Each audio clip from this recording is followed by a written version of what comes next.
아시다시피 우리 계속 사도행전 시리즈를 쭉 해오고 있었는데요. 우리 지난주에 기억하시나요? 지난주 설교. 그러니까 어떻게 보면 사도행전의 일부를 좀 마무리했었던 시간이 지난주였는데, 이제 지금 생각해 보면 오늘은 이제 좀 이따 설명하겠지만 도미니카 공화국 단기 선교팀 선교 보고가 좀 있고요. 그래서 좀 거기에 맞춰서 좀 이렇게 말씀을 준비했고, 또 셀도 그렇게 나누게 될 거고요. 이제 다음 주면은 우리 좀 대학생들 기준으로는 가을 학기 직전 주일이 됩니다. 그래서 청년 2부 같은 경우는 이제 고등부에서 새로운 또 신입생이 올라오는데, 이번에 04년생이 놀라신 분들은 차이가 좀 많이 나나요? 예, 하여튼 04년생이 올라오고, 우리 청년 1부 기준으로는 97년생이 올라오게 됩니다. 그래서 제가 좀 고민하다가 이게 사도행전 2부를 넘어가기 전에 잠깐 끊어서 이제 공동체에 대한, 앞으로 한두 주 정도는, 두세 주 정도는 이제 공동체에 대한 좀 포커스를 갖고 있는 말씀을 나누고, 그 다음에 이제 한 9월 중순부터 다시 우리 사도행전 나머지 부분 2부를 진행하도록 하겠습니다. 그래서 오늘은 요한일서 1장 1절에서 4절 말씀을 갖고요. 우리 삶의 복음을 전하는 삶에 대해서 함께 좀 나눠보자 합니다. 길지 않으니까 우리 한 목소리를 읽도록 하겠습니다. 요한일서 1장 1절에서 4절입니다. 준비 시작. 태초부터 있는 생명의 말씀에 관하여는 우리가 들은 바요, 눈으로 본 바요, 자세히 보고 우리의 손으로 만진 바라. 이 생명이 나타내신 바 된지라. 이 영원한 생명을 우리가 보았고 증언하여 너에게 전하노니 이는 아버지와 함께 계시다가 우리에게 나타내신 바 된 이시니라. 우리가 보고 들은 바를 너희에게도 전함은 너희로 우리와 사귐이 있게 하려 함이니 우리의 사귐은 아버지와 그의 아들 예수 그리스도와 더불어 누림이라. 우리가 이것을 쓰면 우리의 기쁨이 충만하게 하려 함이라. 아멘. 예, 감사합니다. 돌아보니까 이제 저희 가정이 2010년 8월에 마지막 주였는데, 그때 한국을 떠나고 이제 미국에 좀 이주를 하게 됐습니다. 이제 공부 때문에 나오게 됐는데요. 계산해 보면 딱 이번 주간이 이제 한국을 떠난 지 12년이 된 것 같아요. 물론 이제 중간중간에 한국에 갈 일이 있긴 했는데, 공식적으로는 이 북미에서 생활한 지가 한 12년이 된 것 같습니다. 뭐 여기 여러분도 그렇고 우리 부모님들 중에서도 이제 이민 생활을 오래 하신 성도님들과 비교하면, 특히 이제 1세대 어르신들과 비교하면 뭐 말도 안 되는 짧은 기간이지만, 그래도 이제 10년이면 강산이 변한다고 하니까 제 나름대로는 꽤 긴 시간 이제 북미 생활을 해온 것 같습니다. 근데 이제 제가 한국을 떠날 때 굉장히 중요하게 마음을 갖고 했었던 일이 있어요. 그게 뭐냐면, 서점에 가서 일부러 좀 이렇게 비싼 돈을 주고 책을 한 권을 샀습니다. 뭐였을까요? 미국 여행에 대한 책이었습니다.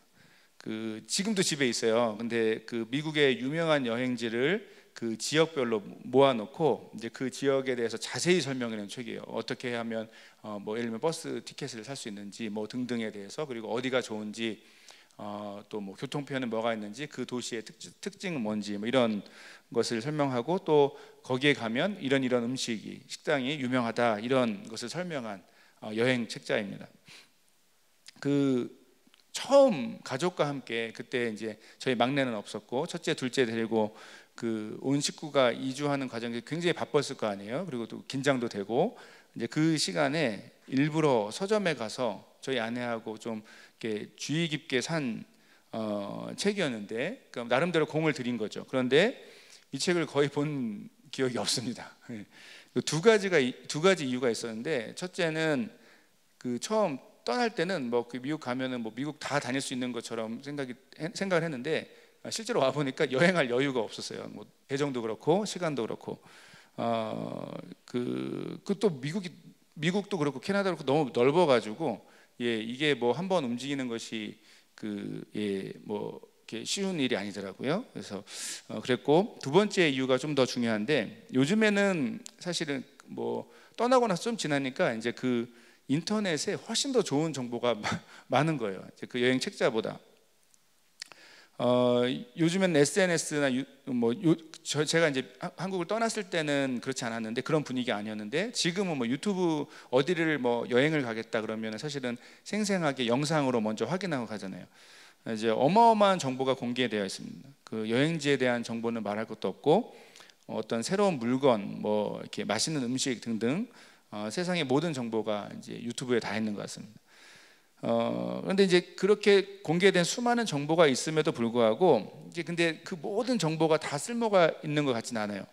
왜냐하면 그 중에 상당 부분은 또 이렇게 원치 않게 또 접하게 되는 그런 정보들 중에는 소위 말하는 광고가 있기 때문입니다. 어떤 이익을 위해서 이제 조금 더 부풀린 내용을 광고가 할 수 있잖아요. 그래서 물론 제대로 된 정보를 전하기도 하지만 의도적인 광고의 경우는 실제보다 정보를 좀 부풀린 경우가 많이 있는 것 같습니다. 이런 점에서 세상에 많은 정보를 대할 때 진짜 고급 정보, 생생한 정보를 찾을 수 있는 지혜가 필요한 것이 사실입니다.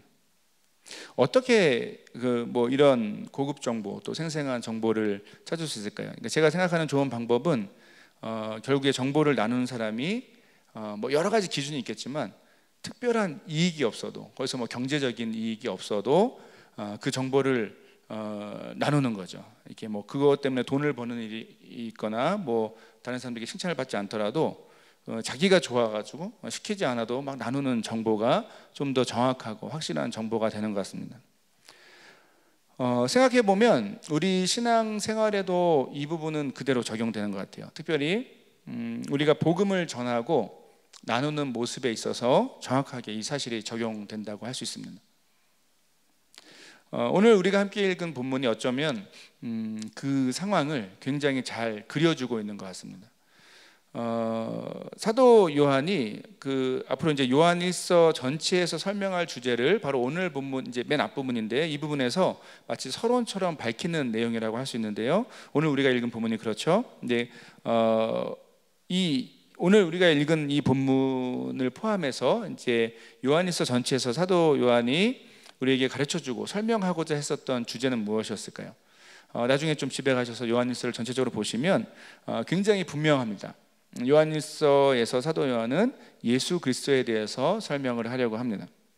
좀 더 구체적으로 요한일서는 예수가 그리스도이다 그리고 하나님의 아들이다라는 주제를 분명하게 강조하는 본문이라고 할 수 있습니다. 그런데 이런 설명이 필요했던 것은 우리가 대부분의 신약 서신서들이 그런 흐름인데 당시의 시대적인 배경이 굉장히 중요합니다. 좀 간단하게 얘기하면 이런 이야기들을 이런 설명을 어떤 서신서든지 이런 설명이나 주제를 얘기해야 됐었던 당시에 특별한 상황이 있었다는 거죠. 근데 그 중에서 이 요한일서에서는 굉장히 독특하게 눈에 띄는 어떤 그때의 배경이 있습니다. 그게 바로 초대교회의 이단 문제였죠. 그러니까 그 대부분의 신약 서신서에서는 되게 중요한 배경은 그 이단 문제, 교리가 계속 만들어지고 있는, 세워지고 있는 과정이었기 때문에 그 이단 문제는 뭐 거의 공통적인 주제라고 할 수 있습니다. 근데 그 중에서도 이 요한일서에서는 좀 더 특별하게 그 당시에 이단적인 사상에 대한 어떤 굉장히 주의 깊은 어떤 그 주장, 어떤 공격, 설명을 하고 있는 것으로 보여요. 초대교회는 이단적인 생각, 잘못된 가르침들이 굉장히 많았습니다. 그 중에서도 가장 심각한 이단적인 생각이기도 했고 당시에 다양한 어떤 이단적인 생각의 어떤 뿌리 역할을 했었던 굉장히 강력한 어떤 한 가지 사상이 있었는데 그게 바로 여러분 들어보신 적 있었을 것 같아요. 영지주의입니다. 그 사도 요한은 이 영지주의에서 교회를 보호하고 올바른 교리를 가르치기 위해서 이 요한일서를 썼던 것으로 보입니다. 자, 영지주의라는 것에 대해서 예전에 제가 좀 기회 될 때마다 설명을 드렸던 것 같은데 영지주의라는 것에는 굉장히 다양한 특징이 있습니다. 그러니까 실제로 이 영지주의적인 생각이 지금 현대 이단들하고도 이게 아주 긴밀하게 연결되어 있는데요. 그 중에서 이제 영지주의에서 대표적인 특징을 우리는 두 가지로 볼 수 있는데 한 가지는 첫째는 이 지식을 높이 떠받드는 것입니다. 여기서 말하는 지식은 어떤 특별하게 경험하고 특별하게 갖게 되는 어떤 영적 지식을 가리킵니다. 이 영적 지식을 믿음이나 행위보다 훨씬 더 중요하게 생각하고 그것을 강조하는 주장을 하고 있습니다. 자, 그리고 두 번째는 자연스럽게 거기에 따라오는 결과가 있겠죠. 이렇게 영적인 지식을, 영적인 세계를 특별하게 강조하다 보니까 이 세상에 대한 관점, 이 세상에서 모든 물질이 악하다고 주장합니다. 이 물질 세계, 우리가 지금 눈에 보이고 만져지고 뭐 이렇게 누리게 되는, 경험하게 되는 그 모든 어떤 물질 세계가 바로 악의 결과라고 생각하고, 따라서 사람의 몸을 비롯한 이 세상의 모든 것이 본질적으로 악이다. 그래서 이 육신의 이 악을 뛰어넘는 것, 그것을 극복하는 것이 구원이다, 어떤 영적 세계에 들어가는 것이다라는 그런 접근으로 이 세상과 영적 세계를 이해했다는 거죠. 자, 문제는 이 상황에서 자연스럽게 또 따라오게 되는 결과가 있었을 것입니다. 바로 기독교 신앙에 있어서 굉장히 중요한, 가장 중요한 핵심적인 교리와 이 생각이 충돌되겠죠. 어느 지점일까요?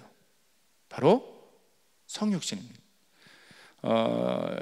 영지주의를 받아들인 사람들은 이런 예수 그리스도의 성육신, 즉 인간이 되어서 하나님이 이 세상에 오신 사실을 좀 받아들이기 어렵겠죠. 그걸 부인하게 됩니다.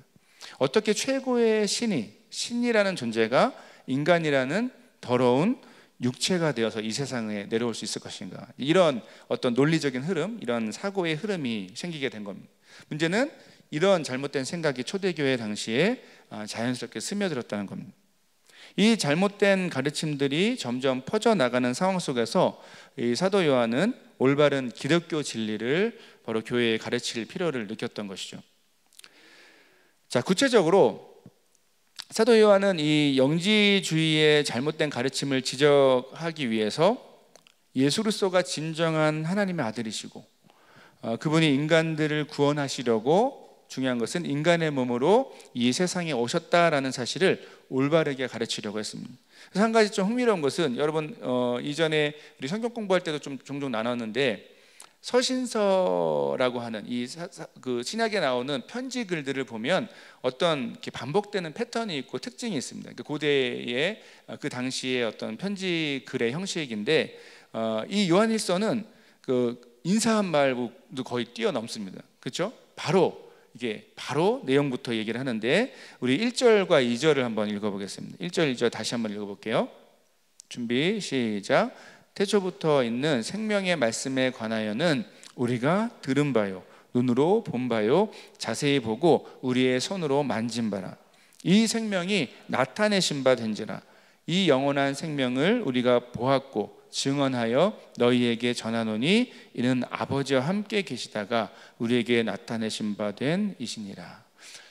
설교 시작하기 전에 본문을 읽었을 때는 그냥 멀리 느껴졌던 내용이지만, 방금 전에 조금 그 당시의 시대적인 배경을 떠올리고 들은 이 부분을 읽으니까 좀 다르게 느껴지시죠? 그렇지 않나요? 지금 사도 요한이 여기서 고백하는 태초부터 있는 생명의 말씀, 또 2절에서도 이는 그 아버지와 함께 계시다가 우리에게 나타내신 바 되었다라는 이 맥락이 그런 배경을 담고 있죠. 흥미로운 것은 사도 요한이 이 예수 그리스도를 어떻게 설명하고 있습니까? 방금 읽은 것처럼 우리가 들은 바요, 눈으로 본 바요, 자세히 보고 우리의 손으로 만진 바라라고 설명합니다. 이것도 당연히 그 전에 배경이 있겠죠. 이 표현을 했던 것에는 조금 전에 계속 설명했던 영지주의 이단들이 실제로 예수 그리스도가 실제로 몸이 있었던 것이 아니라 몸이 있는 것처럼 보였다라는 어떤 그런 주장도 했었던 것인데, 이것을 좀 어려운 말로 신학적인 용어로 가현설이라고 합니다. 그러니까 실제 있는 것이 아니고 뭐 적절한 표현이 되진 않을 것 같은데 뭐 홀로그램 이런 느낌으로, 그러니까 정말 진짜처럼 보였는데 실제 있는 육체가 있었던 것은 아니다라는 주장을 이 영지주의자들이 했다는 것이죠. 사도 요한은 이것을 정확하게 반박하기 위해서 바로 이 시작 문장부터 이 내용을 쓰는 겁니다. 그게 아니라는 것이죠. 그 근거는 무엇입니까? 그렇게 주장하는 근거는 무엇이죠? 우리가 직접 그분에 대해 듣고 봤고 만졌기 때문이라는 겁니다. 자, 이게 지금 오늘 본문을 비롯한 이 요한일서의 굉장히 중요한 배경이라면, 그런데 핵심은, 중요한 것은 사도 요한은 이 개인적인 경험, 이 강력한 체험에 그냥 혼자 만족하면서 있을 수 없었다는 것이죠. 이 사도 요한의 개인적인 경험은 자연스럽게 당시 상황 속에서 또 다른 삶의 방향을 이끌었는데, 그것이 바로 자신이 경험한 진리를 다른 이들에게 전하는 것이었습니다. 사도의 역할이기도 했고 당시의 초대교회 그리스도인들의 사명이기도 했죠. 사도 요한은 오늘 본문에서 자신이 경험한 이 예수 그리스도를 사람들에게 살아있는 생생한 예수 그리스도를 전하는 그 이유를 두 가지로 설명합니다. 첫째가 뭐죠? 첫째는 사람들로 하여금 진정한 사귐을 경험하게 하려는 것. 그리고 둘째는 사람들에게 예수 그리스도를 전함으로써 흥미로운 것은 자신의 기쁨이 충만하게 된다는 겁니다. 함께 3절 4절도 다시 한번 읽어보겠습니다. 3절 4절 준비 시작. 우리가 보고 들은 바를 전함은 너희로 우리와 사귐이 있게 하려 함이니 우리의 사귐은 아버지와 그의 아들 예수 그리스도와 더불어 누림이라. 우리가 이것을 쓰면 우리의 기쁨이 충만하게 하려 함이라. 사실 이 시대의 그리스도인들은 저와 여러분은 어떤 점에서 이 전도나 선교를 열심히 하려고는 하는데 저는 이제 목회자로서 교역자로서 그런 느낌을 받을 때도 있습니다. 이 일을 왜 해야 하는지 사실 잘 모르고 하는 것처럼 보일 때가 종종 있습니다. 근데 사도 요한 이 방향을 정확한 명확한 말로 설명하고 있죠. 어떤 단어로 표현합니까? 굉장히 감격스러운, 제가 좋아하는 한국어 단어인데 이 사귐이란 단어로 표현을 하고 있습니다. 여기서 말하는 사귐은, 이 단어는 원어적으로 보면 이 단어의 원어를 보면 이 단어는 사람들 사이에서 가장 깊은 관계인 결혼 관계를 설명할 때 주로 사용하는 단어입니다. 바로 예수 그리스도를 통해서, 살아있는 예수 그리스도, 생생한 예수 그리스도를 경험하는 것을 통해서 첫째는 하나님과 특별한 관계가 시작되는 것이죠. 그리고 둘째는 하나님을 아버지라고 고백하는 모든 믿음의 사람들과 특별한 관계가 시작된다는 것을 가리킵니다. 여러분 정말 그렇죠. 우리가 복음을 전하는 목적은 뭡니까? 결국엔 사귐입니다. 하나님과 전혀 관계가 없던 사람들이 예수 그리스도를 통해 하나님과 특별한 관계를 맺는 그 가운데 나아가는 것이죠. 이전에는 아무런 삶의 기준도 없었습니다. 외롭고 고통 가운데, 외로움 가운데 무엇보다 목적 없는 그런 삶을 살고 있던 사람들이었죠. 그런데 하나님과 특별한 사귐을, 그 사귐의 관계를 갖게 되는 것, 그리고 거기서 멈추는 것이 아니라 지금 우리가 하는 것처럼 다른 그리스도인들과 특별한 사귐을 갖게 하는 것, 이 놀라운 영적인 변화를 누리게 하는 것에 우리의 전도와 선교의 목적이 있다는 것이죠. 자, 그런데 거기서만 멈추는 것이 아니라 이렇게 복음이신 예수 그리스도를 전하는 가운데 놀라운 우리가 누리는 특별한 복이 있다는 것을 또한 사도 요한은 강조하죠. 4절에서 고백하는 것처럼 예수 그리스도를 전할 때 우리 안에 뭐가 있습니까? 기쁨이 충만하게 된다라는 것입니다. 자신이 복음을, 여러분 그런 경험 있으신가요? 오늘 셀 모임에서도 그런 질문을 하게 되는데 한번 이 기회에 한번 지난 시간을 돌이켜 봤으면 좋겠어요. 자신이 복음을 전한 사람이 그 복음을 받아들이고 예수 그리스도를 구주로 영접하는 것을 볼 때, 그때 여러분 그런 경험이 있으신 분들은 그때의 순간을 떠올려 봐도 좋을 것 같습니다. 그 기쁨을 우리는 말로 다 표현할 수 없죠. 저 실제로 대학 시절에 어제 제가 종종 이제 그 기회 될 때마다 나누는데 대학 시절에 선교단체를 경험했다는 얘기를 많이 했잖아요. 근데 그때 그 선교단체에서는 그 여름에 수련회를 해요. 수련회 하는데 우리가 그냥 보통 여름 수련회, 겨울 수련회 가는 거 그런 수련회가 아니라, 물론 그런 수련회도 있는데 여름에 그 월요일부터 토요일까지 정말 그 5박 6일 동안 수련회를 하는데 대상이 중요합니다. 대상이 말 그대로 불신자들, 그러니까 예수님을 안 믿는 사람. 그러니까 수련회 참여 조건이 예수님을 믿으면 안 돼요. 그러면 다른 수련회 가야 돼요. 예수님을 믿는 사람들은 옆에 일반 수련회를 가게 하고 나는 확실히 예수님을 안 믿는다 하는 사람만 갈 수 있는 수련회가 있었습니다. 갈까요? 이렇게. 근데 그 친구들을 이렇게 데려오는 거예요. 그러니까 뭐 예를 들면 나는 이제 교회는 모태신앙이고 오랫동안 다녔어도 구원의 확신이 없고 예수님을 전혀 모릅니다라고 사실은 또 알고 싶지도 않습니다, 이런 사람들, 이렇게 얘기하는 교회 다니는 사람들이나 아니면 정말 교회 문턱도 밟아보지 않은 사람들, 기독교의 그 크리스마스 때도 교회 못 와본 사람들, 뭐 이런 사람들 다 해가지고 모아놓고 수련회를 합니다. 될까요, 수련회가? 오는 것 자체가 기적일 것 같은데, 놀랍게도 이렇게 그 친구들이 복음을 전하기 위해서 막 애를 씁니다. 그러니까 막 몇 달 동안 막 점심을 밥 400이면서. 그러니까 사실은 그 믿지 않는 친구들이 수련회 오게 된 계기는 그 옆에 친구들이 너무 간절하게 막 간청해가지고 그 사랑에 못 이겨가지고 너무 불쌍해가지고 한번 와주고 막 그런 거예요.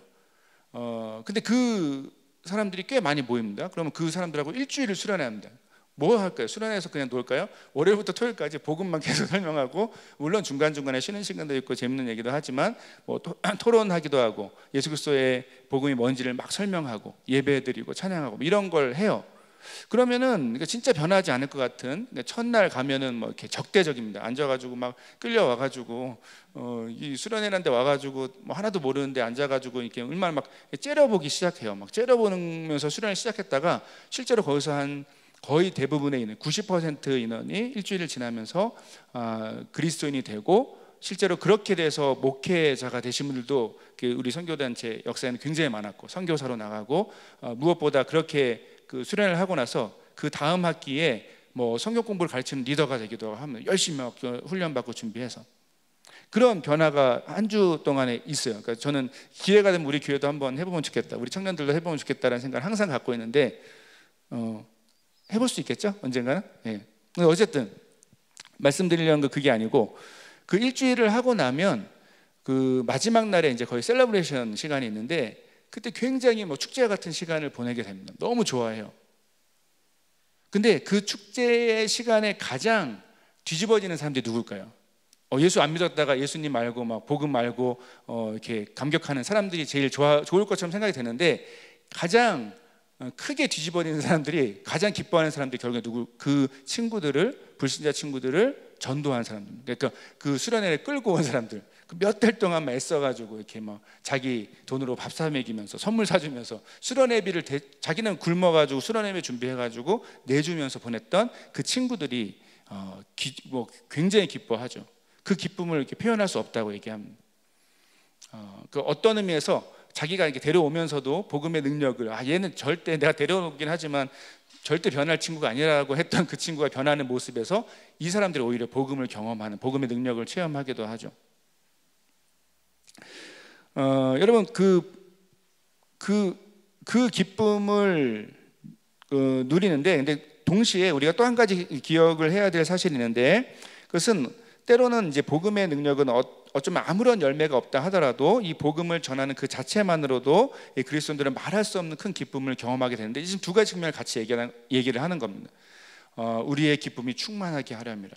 한 영혼이 변화되는 것을 보면서 마음에 복음의 능력과 그 복음의 확신을 경험하게 되는 동시에, 또 그렇게 전하는 내 말의 표현, 내 말을 정리해서 누군가를 가르치는 가운데 나 스스로 정리되는 복음의 이해도가 훨씬 더 깊어지게 되는 것이죠. 예전에 우리가 뭐 여러분 그 공부를 가르친다거나 후배를 가르친다거나 할 때 누군가를 가르칠 때 누군가를 가르치면서 내가 가르치는 것에 대한 그 주제에 대한 이해가 굉장히 깊어지는 것과 비교할 수 있습니다. 복음을 전할 때 우리는 이 복음에 대한 이해가 깊어지는 것을 통해서 여기서 오는 기쁨의 충만함이 있다는 거죠. 이런 점에서 여러분, 성경에서 특별히 사도 요한이 지금 말하고 있는 무엇인가를 전한다, 복음을 전한다는 것은 복음이 무엇인지 잘 정리해서 스스로 말하는, 설명하는 상황을 가리킨다고 할 수 있습니다. 안타깝게도 이 복음의 능력이 사라지게 된 거에 굉장히 큰 이유라고 저는 생각하는 게 이런 거예요. 여러분, 그리스도인들 스스로가 누군가에게 복음을 전할 기회가 현저하게 사라진 시대를 살고 있기 때문입니다. 대신 우리는 무슨 말을 합니까? 나는 이렇게 복음을 잘 설명하기 어렵고 잘 모르겠는데 그냥 나는 믿었는데 너도 믿었으면 좋겠어. 그래서 그냥 교회 한번 나와. 교회 오면은 우리 목사님이나 전도사님이나 간사님이, 우리 셀 리더들이 잘 설명해 줄 거예요. 예수 믿으세요. 이 정도로 마무리하기 때문이죠. 성경이 강조하는, 지금 본문에서 말하는 것은 그 정도의 상황이 아닙니다. 복음이 왜 사실인지, 왜 우리 삶에서 중요하고 우리 인생에서 핵심적인 문제인지를 논리적이고 감성적이고 또 경험적으로 누군가를 가르치는 상황을 전제하고 있습니다. 지금 사도 요한은 그 상황을 전제로 이 복음을 정리하고 이 복음의 열정에 누군가가 변화되는 모습을 보고 또 자기 스스로 복음에 대한 이해가 깊어지는 이 복음을 전하는 과정에서 세상이 알 수 없는 특별한 기쁨을 누리게 된다라고 확신하고 있는 것입니다. 결국 오늘 본문에서 사도 요한이 말하고 있는 것은 무엇이죠? 우리는 왜 복음, 예수 그리스도를 전하는가? 좀 더 구체적으로 설명하면 우리는 왜 전도를 하고 선교를 하는가? 이 질문에 대한 답은 오늘 본문에 나오는 딱 두 가지 단어로 요약될 수 있습니다. 한 가지는 사귐이고 두 번째는 기쁨입니다. 우리가 복음, 예수 그리스도를 전하는 목적은 모든 사람이 하나님과 또 이 공동체와 함께 거룩한 사귐을 갖게 하려는 것이 목적이죠. 또 이 일을 하는 가운데 우리 안에 세상이 알 수 없는 큰 기쁨과 확신이 있기 때문입니다. 이것이 사도 요한이 우리에게 말하는 또 우리가 마음에 새겨야 하는 예수 그리스도를 세상에 전하는 목적, 이유라고 할 수 있겠습니다. 다시 처음에 나눴던 이 정보에 대한 이야기로 돌아가 봅시다. 사람들은 자신이 경험한 정말 좋은 것에 대해서 나누려는 본성을 갖고 있습니다. 하다못해 좋은 맛집이다, 좋은 물건을 한번 경험하고 나면 막 감격해서 막 흥분해서 말하는 것이 우리의 마치 본능과 같습니다. 그걸 이 시대에 굉장히 잘 풀어낸 것이 SNS죠. 잘 풀어내서 우리 하루가 멀다 하고 좋은 장소, 맛집, 그 경험에서 비롯된 좋은 소식들을 복음을, 기쁜 소식을 SNS에서 보게 되는 것 같습니다. 이 사진들이 주는 메시지는 무엇입니까? 이 영상들이 주는 메시지는 뭐죠? 나는 여기가, 이 지역이, 이 여행지가, 이 물건이, 나는 이 사람이, 이 음식이 정말 좋다. 이것들은 나에게 감동과 기쁨과 환희를 주었다. 자, 그리고 너희도 그래서 여기 한번 가보고 이거 써보면 나하고 같아질 것이다. 이런 메시지 아닌가요? 이 사실을 생각하면 복음에 대한 우리의 문제가 사실 무엇인지가 분명하게 드러나게 됩니다. 우리 왜 복음을 전하지 않습니까? 왜 복음을 말하지 않죠? 왜 복음을 공부하고 연구하고 설명하기 위해서 누군가 물어보는 사람에게 대답할 준비를 하고 있지 않습니까? 그 이유는 분명하죠. 우리 안에 복음, 예수 그리스도에 대한 가슴 벅찬 경험이 없거나 사라졌기 때문이라고 할 수 있습니다. 이런 점에서 우리는 복음에 대한, 예수 그리스도에 대한 깊은 경험과 이해를 다시 회복해야 될 줄로 믿습니다. 그리고 혹시 아직까지 그런 경험이 우리 가운데 없으신 분들은 기대하셔도 좋습니다. 기대하시면서 이 복음의 경험이 우리 안에 다시 한번 또 처음으로 경험되도록 기대하면서 나아갈 필요가 있습니다. 오늘 우리는 좀 이것을 위해서 아주 작은 기회를 만들었는데요. 바로 지난달에 우리 청년 일부가 감당한 선교 사역을 좀 잠시 돌아보는 시간을 가지려고 합니다. 감사하게도 지난 도미니카 공화국 단기 선교팀이 아름답게 사역을 잘 감당하고 돌아왔습니다. 돌아오는 차편을 제가 이제 그 라이드를 했는데 그때 이제 공항에서 만나가지고 차에서 오면서 들은 한 팀원의 나눔이 지금도 계속 남아 있습니다. 이런 고백을 하더라고요. 이번 선교에서 천국을 경험한 것 같아요. 이게 앞에 있어요. 손가락질 하지 마시고 예, 천국을 경험한 것 같아요. 이제 거기에는 되게 중요한 요인 중에 한 가지가 이전에 선교지에서 너무 고생을 해가지고 그때 경험한 하나님도 감사했고 이번에는 거의 또 새로운 차원의 또 영적 어떤 체험을 했다는 고백을 듣게 되었습니다. 이 고백이 나올 수 있었던 복음의 경험이 무엇인지 참 궁금하기도 합니다. 감사한 것은 이 쉽지 않은 사역을 우리 귀한 팀원들과 우리 공동체가 기도와 재정 또 헌신으로 잘 감당했다는 것입니다. 기대하기는 좀 이어지는 나눔의 시간을 통해서 우리 안에 기쁨이 충만하게 되는, 함께 그것이 공유되는 일들이 있기를 좀 소원합니다. 그리고 더 중요한 것은 우리가 왜 이 일을 해야 했고 그리고 앞으로 우리가 무엇을 더 기대하고 헌신해야 되는지를 함께 좀 생각하는 시간이 됐으면 좋겠습니다. 여러분 이제 그 청년 1부, 2부 공동체를 담당하는 목회자로서, 교역자로서 요즘에 좀 그런 고민을 많이 하게 됩니다. 아까 이제 예배를 위한 기도회 때도 함께 좀 나눴던 내용인데 지난주에 설교하고도 연관됩니다. 이 시대에 많은 사람들이 위기를 얘기하고 교회의 무너짐을 얘기합니다. 물론 어느 정도 믿을 만한 사실이기도 하고 실제로 여러 가지 통계 수치가 그것을 말을 하고 있죠. 저는 이 상황 속에서 하나님께서 우리 저를 비롯해서 우리 여러분에게, 우리 청년 1, 2부 공동체에게 지혜와 분별력을 허락하시기를 간절히 기도하고 있습니다. 지혜와 분별력을 갖고 우리가 바라봐야 될 것은 뭐냐 하면, 지금 이 시대 가운데 모든 사람이 위기를 얘기하는 시대 가운데 하나님께서 우리에게 맡겨주신 사명이 무엇이냐라는 질문이죠. 한 가지 중요한 것은 특히 청년부 공동체일수록 우리는 더 예민하게 생각해야 되는데, 여러분 물론 우리는 친해져야 되고 서로 이렇게 함께 있으면 기뻐야 되고 즐거워야 되는 건 사실입니다. 계속 그렇게 지금 이미 충분히 친하고 기쁨 가운데 교제하고 있고 그렇게 하는데요. 계속 그렇게 더 활발한 그 하나됨을 경험했으면 좋겠습니다. 자, 그런데 좀 이렇게 길다면 길고 짧다면 짧은 지난 목회의 여정을 쭉 돌아보니까 한 가지는 확신하게 되겠더라고요. 교회 공동체가 서로 친하고 좋아하고 재밌는 것은 굉장히 중요한 일이지만, 만약 복음으로 인해서 복음을 살아내는, 복음의 사명을 감당하는 그 중심축 가운데 함께 기쁨을 경험하지 못하면 사실은 우리의 인간적인 교제는 정말 길어야, 아주 길게 봤을 때 2년 정도를 넘어가지 못한다는 것입니다. 2년 안에 거의 관계가 깨지게 돼요. 그리고 그냥 좋았다 싫었다 이게 관계란 것이 원래 그렇습니다. 특히 이제 삶의 변화들이 많기 때문에 청년들은 직장을 잡거나 또 아니면 결혼을 하거나 그러면 삶의 환경이 바뀌게 되죠. 공동체 차원에서 뭔가 살아있는 역동성을 경험하는 것에는 단순히 우리가 친해지는 것에 가장 큰 힘이 무게중심이 있지 않습니다. 우리의 중심에 하나님께서 허락하신 복음의 사명이 있어야 되고, 그 복음의 사명은 이 시대 가운데, 이때 가운데, 우리에게 주어진 상황 가운데 하나님께서 독특하게 맡겨주신 그 사명, 그 부르심과 연관되어 있는 것이죠.